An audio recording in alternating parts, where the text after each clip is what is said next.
Last week, we did something that was, the name of the message was A Proof of Love. And for those of you who weren't here last week, for me just to state the premise is going to be a kind of a dive into the deep end of the pool. But let me try to do this because I want to kind of take up where we left off. The whole message was an answer to the question, how can we trust a God when there's evil in the world? And the answer was that the presence of evil is not the proof that there is no God, but the presence of evil in the world is actually the proof that perfect love exists. Because what is perfect love? Perfect love is a love that sets the beloved perfectly free. That's it. Well, if you are set perfectly free to choose what you're going to choose, how do you know that you've been set perfectly free? When you choose every alternative that's available to you. You choose love, you choose not love. You choose function, you choose dysfunction. And that's what we're seeing in the world around us. And so the presence of evil is actually the proof of love, the proof of a perfect love that set us free in the beginning to choose love, which is the only way that we can love as God loves, the only way that we can reflect who God is, the only way to understand that we are created in His image is to have that choice. So I know that's a little heavy and cerebral and all that sort of thing. And what's the point of even making a statement like that? It's because we are doing everything that we can to preserve and protect the notion of perfect love in our lives. Because as soon as we lose that, then we lose this connection with God. We lose this trust in God's absolute love. And so we're trying to do that. But just this notion, just this understanding, even if you got what I just said, even if you agreed with what I just said, it brings no comfort, especially when the evil is hitting us right upside the head. What brings the comfort is when we actually move into the risking of love ourselves. And love is always a risk. Every time we really love, we become really vulnerable. And that is a position that God put Himself in to give us the choice to return love or not. And that's the position we put ourselves in. But when we do, what happens in that real, pure love relationship is the experience. As soon as we feel that kind of love flowing out of us, then, and only then, do we have the first inkling of understanding how that love is flowing to us. And this is what the scriptures are telling us. Not hitting it on the head. Yes, you have to read between the lines. But between the scriptures themselves and 2,000 years of Christian tradition, Christian teaching, we see this over and over played out in the lives of the saints, if you will, the lives of the mystics, the lives of the contemplatives, those who really are exemplifying what Jesus is all about. And so Jesus is encapsulating this, I think, very well at Matthew 5. Take a look right there. Matthew 5, starting at verse 43. This is right at the beginning of the Sermon on the Mount. And Jesus is trying to redefine the law. Jesus is trying to get the people to approach life in a different way. Not just from the sterile place of following rules, but from actually bringing presence, actually bringing connection to all of their relationships. You have heard it said that you shall love your neighbor and hate your enemy. Now, of course, this is not a quotation of Scripture, Jesus' scriptures that preceded him. This is the oral tradition of the Pharisees. The Pharisees taught this specifically. You were supposed to keep enmity in your heart for someone who had not begged your forgiveness and gone through the protocol of righting the wrongs and reestablishing the parity, the balance between aggrieved parties. So you shall love your neighbor and hate your enemy. But I say to you, love your enemies and pray for those who persecute you, so that you may be sons of your Father who is in heaven. For He causes His sun to rise on the evil and the good, and He sends rain on the righteous and the unrighteous. Jesus is doing a lot of things in a very short space here. First, He's talking about something that is just mind-bending to the people that He's talking about, because they were so used to this tradition for several hundred years that the Pharisees were leading the people. And He's just taking it and turning it on its head. It's hard for us to imagine the kind of disorientation, the kind of outrage something like this would spark.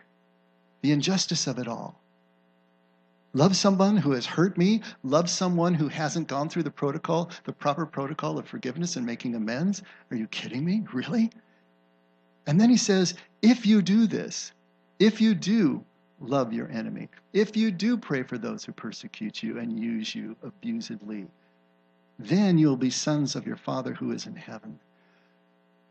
In that culture, we have to understand what he's saying here. To be the son of the king, to be the son of any patriarch in another context, if that son was sent out, it was as if the patriarch, the king, were standing right there in front of you. In a sense, the son was the avatar of the father, avatar of the king. That is, the king embodied in this person who's standing right in front of you. And who is this Father? The Father is in heaven. Shemaiah, heaven. It was a place of complete connection and unity and oneness, as opposed to earth, which is the place of individual form and individual function. So this Father who is in unity, if you love your enemies, if you pray for those who persecute you, then you will be as if the Father were standing here in your spot, completely in unity. For the Father does what? He sends the sun to shine on the righteous, on the unrighteous. He sends the rain to fall on the good and on the evil.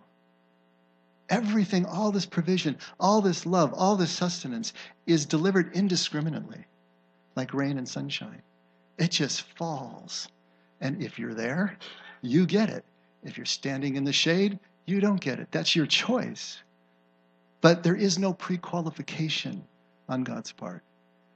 There's no judgment on God's part, who gets, who doesn't. It's just all on, all the time. Like trying to take a drink from a fire hose. It's just always there, all the time. This is what Jesus is trying to get across. So, if this is how we are supposed to love, if this is the way that we love like Father, if this is how we reflect the glory of Father, as we talked about in that Irenaeus quote last week, if this is how we know how we are loved, when we love this way, what does it really mean to love the enemy? And how do we know if we're actually doing it? Which is another question. Got a call several days ago, sort of toward the middle of the week, by a friend of mine, longtime friend, and he was having a hard time. So he gave me a call, and he told me in the course of the conversation that he was going to take his RV, his motorhome, and he wanted to drive up to Canada and stay for at least 3 months up there in Canada because he just couldn't stand being a part of the United States anymore. So right away when someone says something like that, you kind of know where you think you know, you assume you know. I assumed I knew where he was going with this. Okay, maybe there's some political leanings that we hadn't fully discussed. And he was a little harder left than I thought, maybe really upset with the political landscape and what's gone. But you know what? That wasn't it. As we dug a little deeper, as we talked a little bit more, he was kind of popping up left, right, and center on various issues that are hot buttons to all of us today. What it was that he was genuinely grieved at the nature of the relationships in our country today. He was just really torn apart by all the relationships, whatever they happen to be, whether that was race relationships or political relationships, religious, social, cultural, generational. Just the quality of our discourse lately and what was happening out there.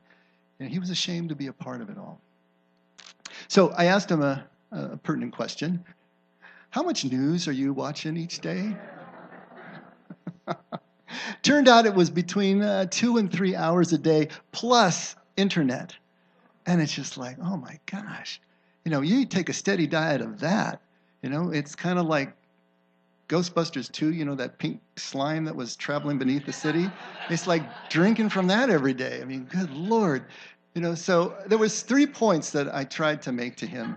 And I don't know how it got through, if it got through, but the first one was, if you want to run off to Canada because you're ashamed of this, because you're on overload, all these things, the first thing to remember is wherever you go, there you are, right?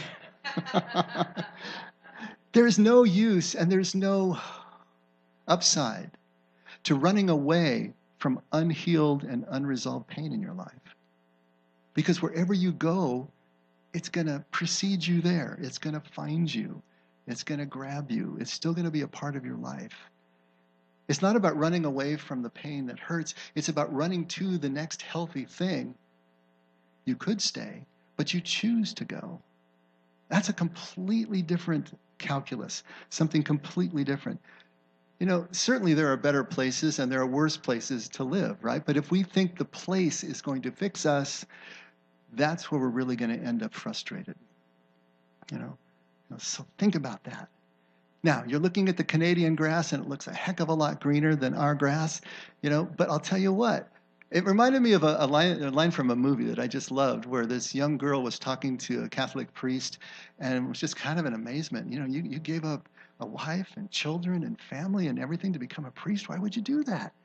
And he said, well, you know what? You end up realizing that every choice you make in life, you're just trading one set of circumstances for another. And it's so true. There are positives and negatives to every choice we make. Unintended consequences to every choice we make. Everything in every circumstance is a mixed bag of good things and bad things. And people are just people wherever you go. As soon as you get to Canada, you're going to be able to see the warts and the things that are going on up there that you don't see from this side of the fence. And then there you are, with all your unresolved stuff in another imperfect place. And your situation is not much improved. If you're looking for an ideal place, guess what? It doesn't exist. The ideal place is our participation fully in whatever circumstances we find ourselves. That's the ideal place. Not the place itself, not the circumstances themselves, but the heart with which we enter into those places. And the third point that I wanted to make to him was that the media by nature is always showing you the outliers. The media by nature is showing you the extremist or the extreme situations, not showing you what is normally going on. See? In fact, in a very real sense, be really glad that the news is so bad. Because at the moment that the news is good, that means that's the outlier. That's the extreme. See, the truth of the matter is that people are like that haystack. Remember that Q shape that we talk about, where you've got a few of the saints and a few of the sociopaths as outliers in the small part, but right in the middle of that haystack is a bunch of hardworking people who are decent and trying to live their lives as best that they can. That's what's really going on in our country. What we see on the news is all of the outliers, the edges, not that center, because the center is predictable. It's boring. It doesn't put butts in seats, doesn't put eyeballs on the screen, right? Social media is bringing out the worst in us as well, but it's the outliers. If this were not true, if most of the people in our country, I suppose in the world, of course, weren't in the middle of that haystack, decent, hardworking people, then the trains wouldn't run on time. Nothing would be happening. We couldn't exist because our society is built on that backbone, built on the presumption that most people are going to be doing what they're supposed to be doing and living their lives. But it's the other ones that are getting all the grease. And if you're spending 2 to 3 hours plus internet time, that's what you're going to be seeing over and over. And of course, the implication is this is everything that's out there, Now, also, I don't want to say that there isn't anything wrong out there. Of course, that would be sticking my head under the sand. And I also am noticing that more and more decent, hardworking people are being drawn into this kind of thinking and falling down on hard, extreme opinions or positions, and then, of course, expressing those online.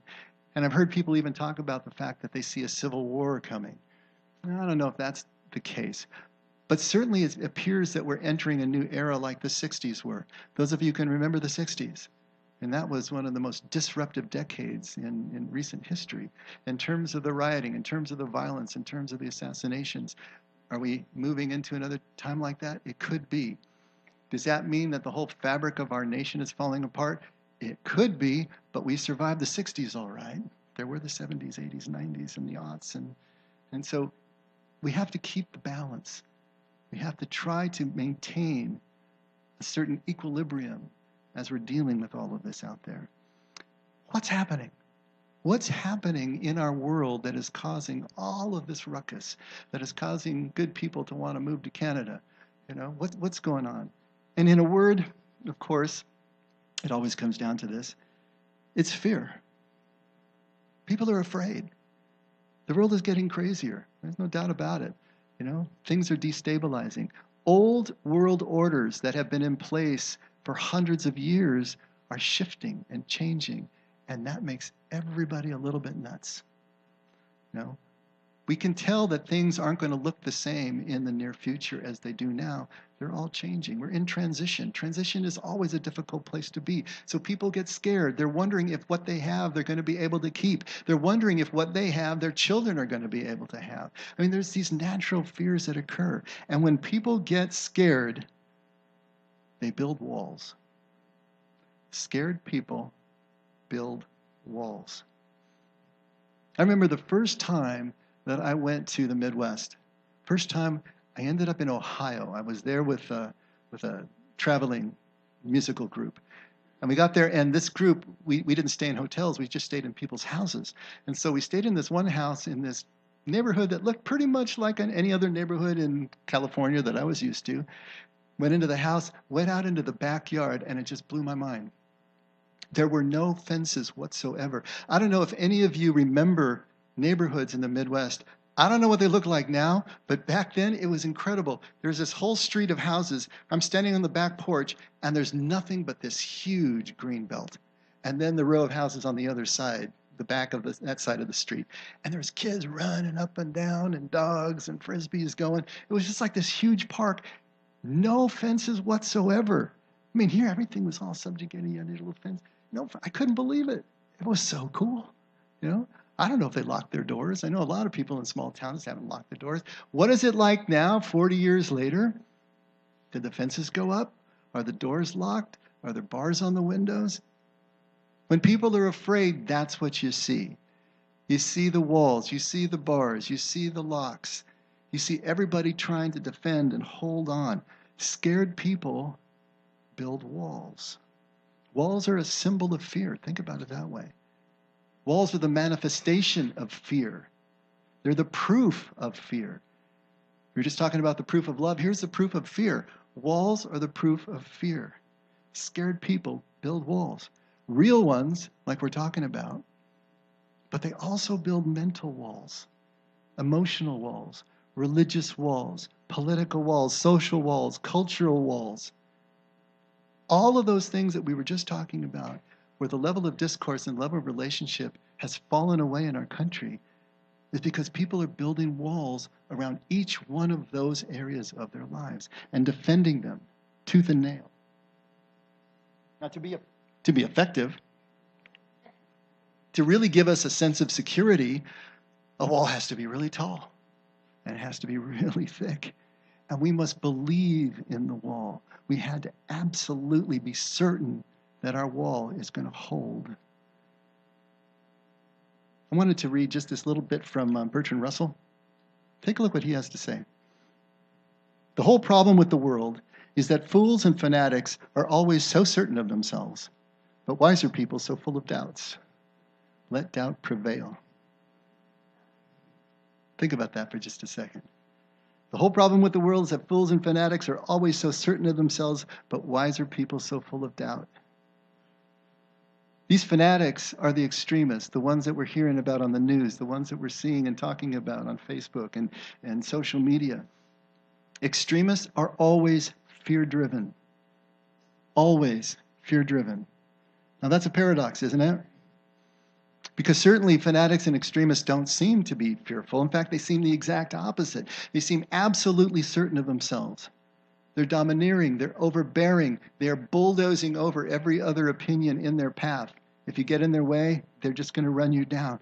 The last thing in the world that we would describe these people is fearful.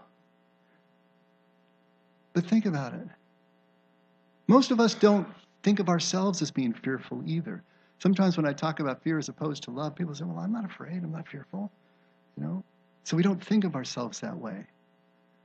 But what do these fanatics do? What do these extremists do? Not only are they absolutely sure of their rightness, they're absolutely sure of your wrongness, right? And they have a standard, they have a litmus test for whether you are acceptable or not.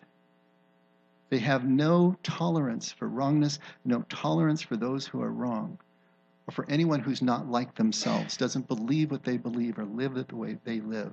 And this is your dead giveaway. The presence of walls is a proof of fear. Every one of these intolerances is a wall between us and someone else. It's the proof of the fear that is driving the judgment, the separation, the preferences, the opinions. All of these are walls that we build around and we defend them. So no matter how self-assured someone seems to be, a person behind any wall is afraid. That's why they're behind the wall. They're protecting something. They're afraid of the siege. And any certainty in our lives acts like a wall when it comes up against somebody else. It creates an enemy out of anybody on the other side of that wall. What can you know about this love of the enemy? How can you know if you're loving like the Father? The first thing you do is check out your walls. What walls have you built? What walls are you crouching behind?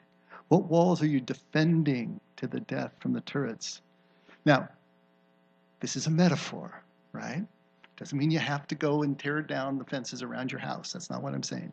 Or take the bars off. Use your discretion there, obviously. Unless you're in Ohio, then go for it. But I hope that the principle is getting through. Pay attention to what offends you. You want to know if you're loving like the Father? You want to know if you are moving into the love of the enemy? Pay attention to what offends you, what angers you, what triggers you. What is an offense? What is an offense? But one of our walls being breached. One of our walls being scaled. That's what offends us. It's the fear that the wall is not going to hold. And so we have to push back. Fight or flight. That thing hits us, it triggers us, and we have to do something about it. If we didn't have a wall, if we were loving as the Father loves, then we would be giving complete freedom to those other people, and we wouldn't be offended when they choose differently than we choose. It's the walls that we're defending. It's our fear that is driving us. Now, again, not only is this a metaphor, but it's a generalization. But hopefully the point is getting across. Let me read something from the Chinese tradition. Xin Xin Ming. Do you know that, Michelle? Xin Xin. It literally means faith in mind. And it was written by Zheng Su, who was 7th century Chinese philosopher. But I'm reading it because it so dovetails with everything that Jesus is saying. But it says it in a different way that maybe we can get behind. He writes, "The way is not difficult for those who have no preferences. When love and hate are both absent, everything becomes clear and undisguised. Make the slightest distinction, however, and heaven and earth are set infinitely apart. If you wish to see the truth, then hold no opinions for or against anything. To set up what you like against what you dislike is the disease of the mind. When the mind exists undisturbed in the way, nothing in the world can offend. And when a thing can no longer offend, it ceases to exist in the old way. When no discriminating thoughts arise, the old mind ceases to exist. When thought objects vanish, the thinking subject vanishes. As when the mind vanishes, objects vanish." I know that got a little out there at the end, but you get the sense of what he's talking about. All right? Maybe I read 2 lines too far, huh? It happens, especially with Chinese thought. Jesus says it much more succinctly. Look at him in Matthew 7. Do not judge so that you will not be judged. For in the way you judge, you will be judged. And by the standard of measure, it will be measured to you. It's the same process. Do you see? Don't judge. Don't discriminate. Don't set one thing up against another. Don't set one person up against another. Don't, in your fear, grab onto an opinion, grab onto a position that you have to invest all your certainty into just to feel like you can breathe, just to feel like you can get through another 24 hours. And then everybody else has to be wrong so that you can be right. Don't judge, because the standard that you use is already being applied to you. You're the one living in fear. Even as you project it out to everybody else, you're the one that has to endure the reality that you have decided to accept, that you have decided to try to project. This is what Jesus is telling us. Letting go of these preferences, letting go of these standards, these opinions for acceptance, for inclusion. You can be in my group, you can be in my club, you can be in my party. When? To let go of these? As soon as we have a preference or an opinion, we have to defend it with walls. That's how this works. Richard Rohr says it really well as well. Take a listen. He says, by contrast, probably the most obvious indication of non-centered, eccentric people, these are people who are unbalanced, non-centered, eccentric, he calls them, is that they are, frankly, very difficult to live with. Every one of their ego boundaries must be defended, negotiated, or worshipped. Their reputation, their needs, their nation, their security, their religion, even their ball team. They convince themselves that these boundaries are all they have to worry about because they are the sum total of their identity.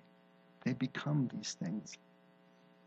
You can tell if you have placed a lot of your eggs in these flimsy baskets if you are hurt or offended a lot. You can hardly hurt saints because they are living at the center and do not need to protect the circumference or feelings and needs. Eccentric people, though, are a hurt waiting to happen. In fact, they will create tragedies to make themselves feel alive. I am told that personnel work now represents 80% of the time and energy that American companies have to expend. That's an incredible statistic.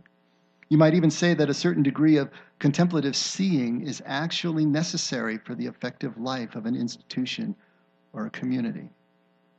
Toward the end of his life, Carl Jung said that he was not aware of a single one of his patients in the second half of life whose problems could not have been solved by contact with what he called the numinous, and we would call God. Numinous is a word that means contact with the divine, contact with the higher power, a spiritual encounter experience that is tangible, that you feel, right? So he's saying that none of his patients in the second half of life none of them, their problems could not have been solved by contact with the numinous, what we call God. An extraordinary statement from a man who had no great love for institutional religion. In fact, he was quite critical of it. I believe that we have no real access to who we really are except in God. Only when we rest in God can we find the safety, the spaciousness, and the scary freedom to be who we are, all that we are, more than we are, and less than we are. Only when we live and see through God can everything belong. In other words, only when we're living, only when in the risking of love ourselves, can we rest in that spaciousness, can we rest in God, can we really know what God's all about. That's it. That's what we're talking about. That's what Jesus is talking about. You know, that's what Sang Soo is talking about that we couldn't quite understand. Carl Jung is saying, he's talking about this second half of life. He's talking about this period in our lives when we stop focusing outward, building outward systems, and we turn inward and we look for identity, we look for meaning and purpose in a completely different direction. We're looking toward this numinous experience. We're looking toward God in the second half of life. And the second half of life doesn't need to be late in life chronologically. It usually is, but it doesn't have to be. Whenever we start finding out who we really are by letting down the walls that we have built in our lives, the second half begins. Everything that we built up in the first half of life, we have to be willing to let go in the second half if we're going to be able to go where God is taking us. Think about Paul. Think about the Apostle Paul. He certainly had walls up, didn't he? But we know of him as a young man defending his faith, defending Judaism against these upstart followers of Jesus, persecuting them, executing them, defending as hard as he could. And when he switched sides after Damascus and came to the other side, then he's defending the followers of Jesus against the circumcisers, the ones who want to impose, the law and Judaism on these followers. And then he is defending against all of the upstarts and the different schools of thought that are popping up on every corner and trying to hold the line. I mean, the whole first part of his ministry is defending this and defending that. But what happened toward the end of his life? Take a look at 2 Corinthians 12 at verse 10. Therefore, I am well content with weakness, with insults, with distresses, with persecutions, with difficulties, for Christ's sake. For when I am weak, then I am strong. That's a sea change. Read that, and then read Galatians, and then come back and read this, and then read Philippians 4:11. I have learned to be content in whatever circumstances I am. This is, as I've heard said, an old guy trying to get into heaven. Nah, it's not like that. This is someone who has learned to start letting go of all those distinctions. This is someone who is starting to let go of those hard lines and preferences, who's seeing that something matters more than the position, that there's a relationship to be had that matters more, that a moment can be perfect even when it's not what you expected or wanted, just by your immersion in it. Paul has learned to love the enemy the way Jesus is talking about it, by not seeing enemies under every rock anymore. We create the enemies often, simply by putting them on the other side of the wall. That is the litmus test for our acceptance of them, our inclusion of them. This is where he's going with this. And it's so beautiful to see. It's so beautiful that our scriptures capture that growth. They don't present Paul as a finished product at the beginning. They show him working through all of these things in his letters, in the books written about him, and getting to a place where he's learning to love the enemy and just come down where Jesus comes down. We can decide when the second half of our life begins. We don't have to wait for the chronology to catch up with us. But it is easier in the second half of life. If we don't begin the process of taking down our walls, life will start doing it for us, simply through the aging process, simply through what happens.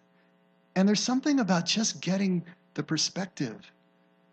It's amazing to me, being as old as I am now, to have watched children grow up, get married, and to have that kind of perspective, to watch movie stars get old and drop down the other side.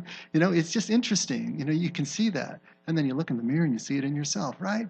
But just to have the ability to see that much road changes the way that you look at things. I don't know, for most of you, does a year just seem to just go by like that? I mean, here we are practically in November. And yet when you were little, remember how it seemed like summer was forever? What's up with that? Someone put it to me this way: when you're 2, a year represents half your life. When you're 62, do the math, right? And so maybe that's what it is. It's something about just getting older, gives you this perspective, gives you this longer view, and then changes the way that you prioritize naturally. There's a little essay that I kind of edited down that I think is perfect, and I want to read this to you because it just seems to capture this. It's called You Get Old. He writes, you get old and life gets small. Not meager or pinched, just small. You don't buy groceries for a week anymore, 2 hours in the local market drenched in sweat with a grocery list that unrolls like the Dead Sea Scrolls. No, you get old. You shop every day with your list written on the cover of a matchbook.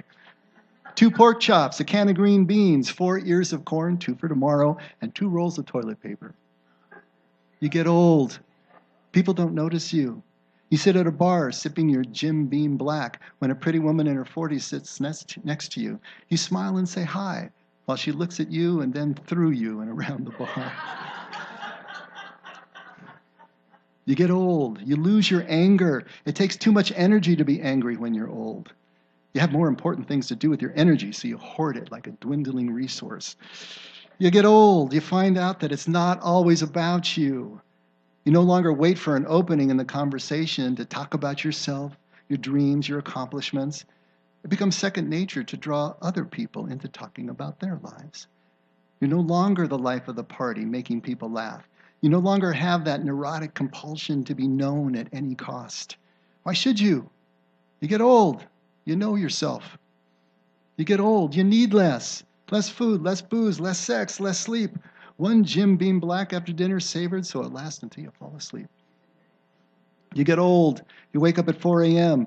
as if to catch every moment of your fading days.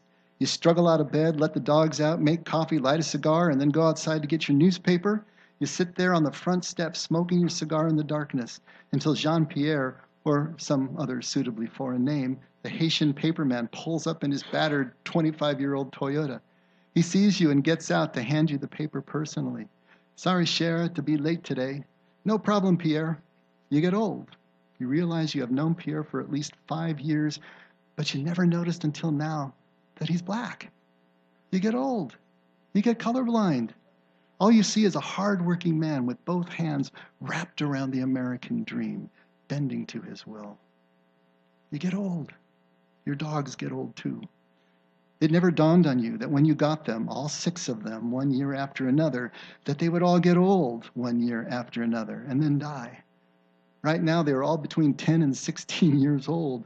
Their lives are bounded by food and sleep and all the pills that they take, which are lined up next to yours on the counter. You get old. Your circle of friends gets smaller, but your very best friends die in your arms. You get old. Small things give you pleasure that were once annoyances. Throwing out the garbage, you meet a neighbor walking his dog. You pet his dog. He pets yours. They both sniff butts and then collapse while you pass the time of day. You get old. You realize that order is freedom. You do your job more professionally, and you prepare for it in advance. No longer on the fly and trusting to fate and skill to see it through. You realize that being able to work at all is God's gift. When you were young, you thought you were God's gift. You get old, your dreams constrict. You no longer expect fame and fortune, your face on the cover of Time magazine. You pretty much know by now that you're not going to write the next great American novel, 900 pages or less. Your posts are getting smaller, fewer words, but cleaner, you hope, more nuanced, less obvious, subtle, you like to think, just like your life. Small little essays about getting old, about fear, about death, dogs, and Democrats. Little things that you hope others will like, that will please you more than if you had written War and Peace. You get old. You cry more, a lot more. Not over your lost dreams, your sins, your old age, your impending death. No, you cry for others now. You cry when someone dies too young at age 30, even in a movie. You cry at the sight of our young men and women in camouflage walking through airports on their way to a foreign country and knowing they may not walk back home. You cry at the sight of abused kids and animals staring at you through the pages of your newspaper. And you cry when Betsy tells you that she has inoperable cancer and she will never see 60. You get old. You cry for everyone but yourself because you have finally realized that even though it's been a hard life, it has turned out to be a damn fine one. much better than you have any right to expect. You get old. You wish and hope that every person, every pet, could live such a life as you have been privileged to live. You get old. You cry for others because when you were young, you cried only for yourself. When it comes right down to it, it's about our walls coming down. It's about realizing that our walls are the proof of the fears that we have not yet put aside, that perfect love hasn't come in and cast out, purged from us. Age takes down our walls. It will do that. As it starts to take away our fear of the things that we feared when we were young, when that goes away, the walls come down, and what he's talking about starts to take place in our lives. We can wait for age to take down our walls, or we can just start to see them for what they are. Our inability to grant freedom to others, to live outside of our control, to make their own choices, to be other than us, and no longer just remind us of what we're afraid of. To love like God loves us is to bring down our walls. We can start any time. Let's pray that that time is now. See our walls by looking at our offenses, what offends us, and relaxing our grip that it has to be just this way or no way, and everything starts to change. We move into that spaciousness that is our Father's house, and we can start to see him for the first time. Let's pray.